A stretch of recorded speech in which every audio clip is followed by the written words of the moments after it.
Hello,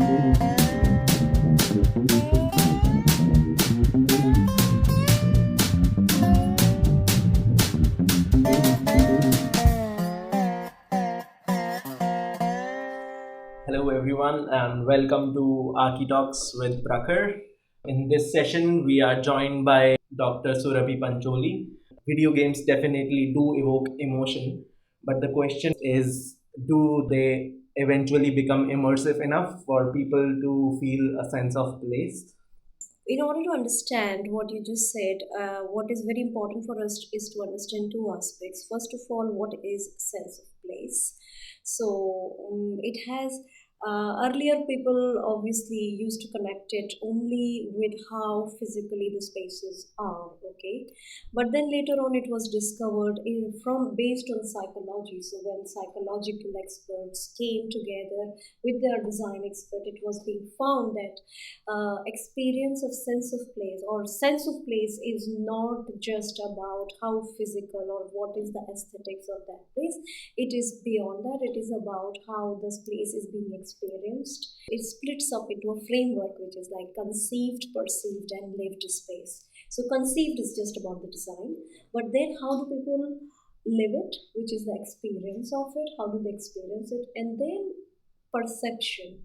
That is where I think the key lies of all the discussion that we are going to do. We have seen games in the likes of Assassin's Creed where they have tried to recreate historical places like Augmented Geelong, as far as I understand it, is a recreation of a space that's no longer here so that it can be experienced by the community and they can feel a sense of place, a sense of belonging, and a sense of history. For example, on the screen, we've got the Assassin's Creed Unity that is set in the city of Paris and at the time of French Revolution. So what happens basically is that you get to see these different locations and then you get to see them in the game. They explore these locations and in some cases they have got places that are laid like brick to brick to the original thing, and the NPCs around you,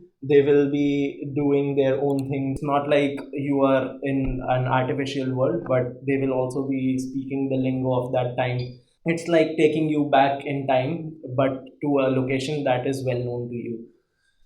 I think there are tangible aspect of it, and then there is that whole intangible aspect.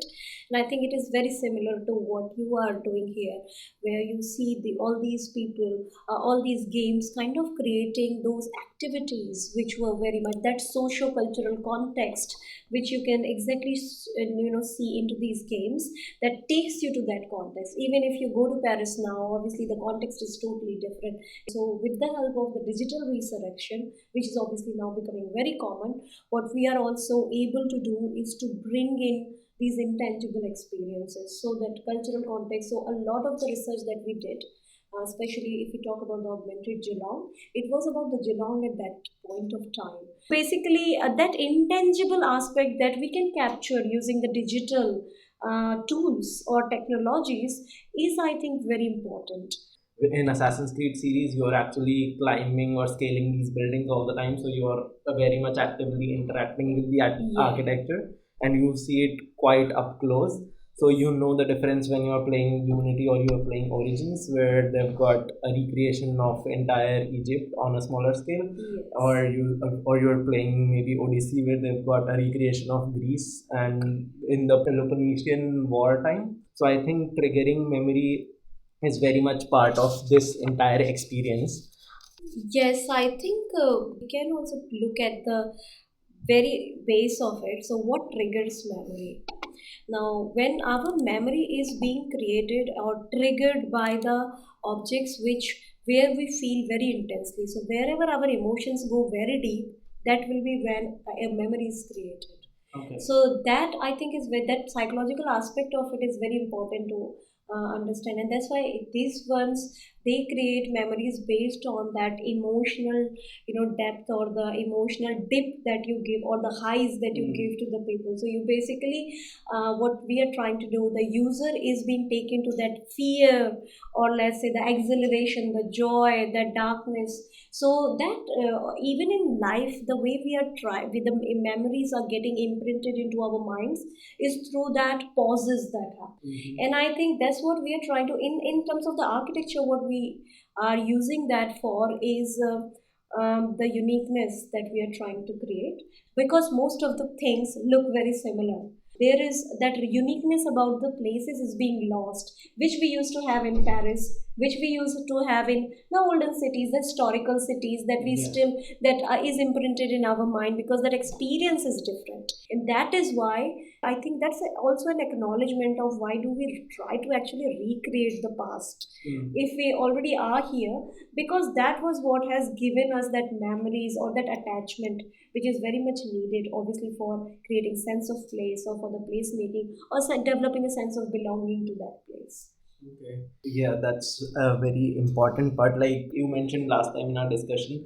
it's the uniqueness of a place that also helps. But I think with these games, they've got a storyline that's also going along with your experience of this architecture. So it all comes together as like one narrative. One more thing that I think I should add to this discussion is that more senses you connect, more vivid will be the memory of that place. So I am just talking of the memory here, but because a sense of belonging is very user group specific and very individual specific.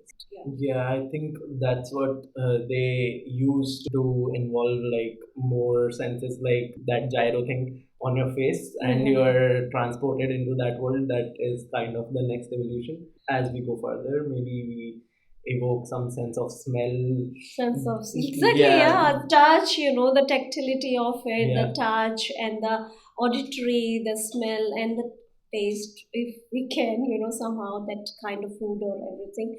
So I guess that would be pushing it to the next level.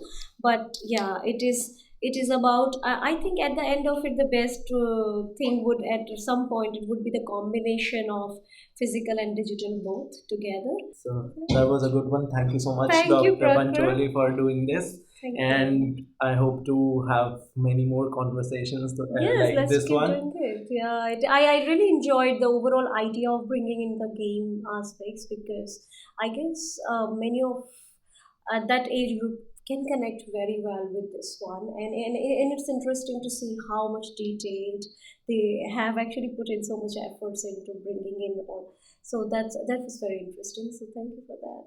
Thank you so much. Thank you, Leah, for today's session and your help with everything. And we'll see you later, guys. See